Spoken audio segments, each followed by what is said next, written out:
السلام علیکم ورحمۃ اللہ وبرکاتہ۔ سورہ آل عمران آیت نمبر یوسلو شپگ سلوختم، آیت نمبر 146۔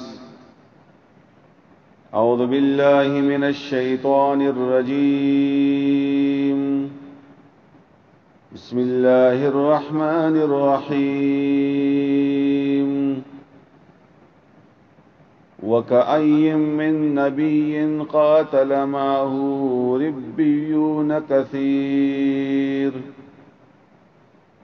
فَمَا وَهَنُوا لِمَا أَصَابَهُمْ فِي سَبِيلِ اللَّهِ وَمَا ضَعُفُوا وَمَا اسْتَكَانُوا وَاللَّهُ يُحِبُّ الصَّابِرِينَ۔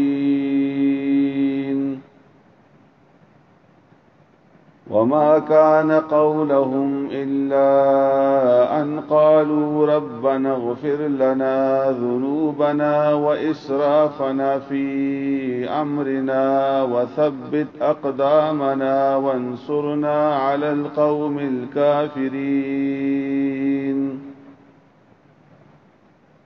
فَآتَاهُمُ اللَّهُ الثَّوَابَ ثَوَابَ الدُّنْيَا وَحُسْنَ ثَوَابِ الْآخِرَةِ واللہ یحب المحسنین۔ دماڑی ری عزتمند اوریدن کو اللہ فرمائی چی وکأین او ډیر تیر شوی دی من نبیین د پیغمبرانونا قاتل معهو چې جنگی دلی و اغوی سرا، یعنی په جنگ کې ملګرتیا کړی و اغوی سرا۔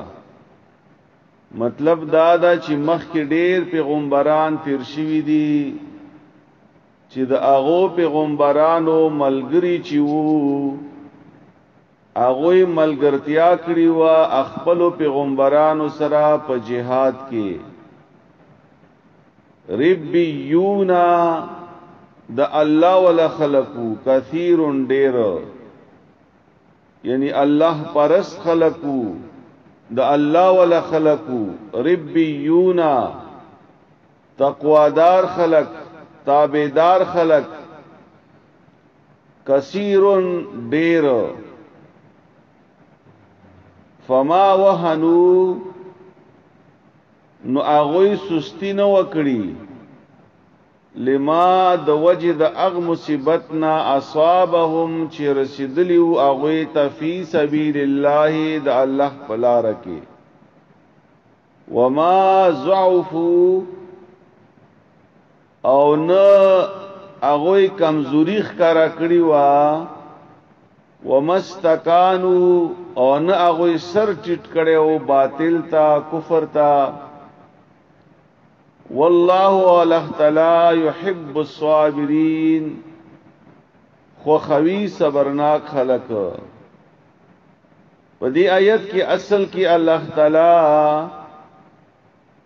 صحابه کرام ته او عام مسلمانانو ته دا خبره فرمایي د مخ کې خلقو هغه خلق چې هغه د خپل پیغمبرانو ملګرتیا کړی و، دا هغه مثال پیش کړي چې هغه هم jihad کړو او هغه کې هم ډیر الله ولا خلقو، تقوادار خلقو، تابعدار خلقو، هغه سستی نه وکړي، یعنی همت نه وبېللې په هغه مصیبت باندې چې هغه تر رسیدل او په jihad کې۔ او بیا الله فرمایي چې نه هغه کمزوري ښکارا کړی و او نه تسلیم شي او کفر تا، نو الله فرمایي چې داسې صبرناک خلق الله خو خوي دین د پاره۔ او بل صفت داو چې وما کان قولهم او نو خبر د اغوی دعا د اغوی الا ان قالوا مگر اغو بویل ربنا چې اې دې مونږه ربا اغفر لنا معاف کی مونتا وبخي مونتا ذنوبنا دی مگناهنا و اسرافنا او دی مزیاتی فی امرنا پخپل کار کې. دا د مجاهد دعا دا د مجاهدینو دعا دا سیدا چې اے دی مونږه ربا دی مونږ گناهونه معاف کې او هغه زیاته چې مونږ شوي دا مونږ ته معاف کې.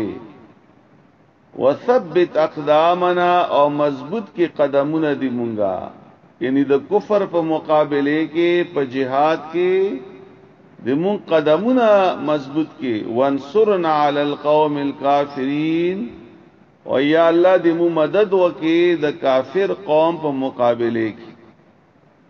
نو چې داسې خلق وی، داسې مجاهدین وی، داسې دعاګانې غواړي، نو الله فرمایي چې فآتاهم الله ثواب الدنيا، نو ور کو هغه تعالی تعالی ثواب د دنیا، ګټه د دنیا.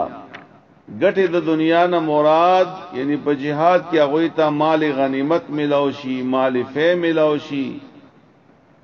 وحسن ثواب الاخرته، او د اخرت ګټه چې دا هغه ډیره خاله ډیره غوړه ده.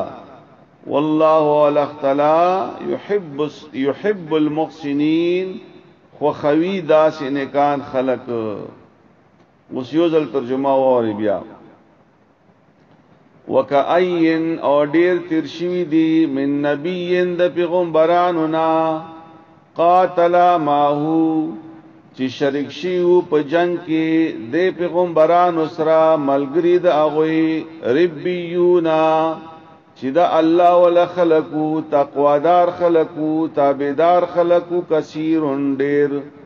فما وهنون اغوی همت نو بیلله لما د وجد اغه مصیبتنا اصحابهم چې رسیدل او اغوی تا فی سبیل الله دا الله پلارکی. وما ضعفوا اغوی کمزوری نو اخکر کړي ومستکانو او سر نو ټټ کړي کفر تا. والله تعالی يحب الصابرین، خو خوی داسي صبرناک خلق. وما كان قولهم او نو خبر دا غوی یا نو دعا دا غوی الا مگر اغوی با ان قالوا ویل ربنا اغفر لنا، اے دی مونگا ربا وبخ مونتا ذنوبنا گناهنا دی مونگا، و اسرافنا او زیاتی د مونگا فی امرنا پخپل کار کی. وثبت اقدامنا او مضبوط کی قدمونه دی مونگا. وانصرنا او مدد وکی مونگ سرا علی القوم الکافرین د کافر قوم په مقابله کې. فآتاهم الله الثواب الدنيا، نویر کو هغه تعالی تعالی ګټه د دنیا. وحسنا او ډیر غردا ثواب الاخرته، هغه ګټه د اخرت. والله تعالی يحب المحسنين، خو خوی داسې نیکان خلق. الله د په دې سبق باندې مونږ ته پویا، الله تعالی دې مونږ ته په دې باندې عمل کولو توفیق راکړي.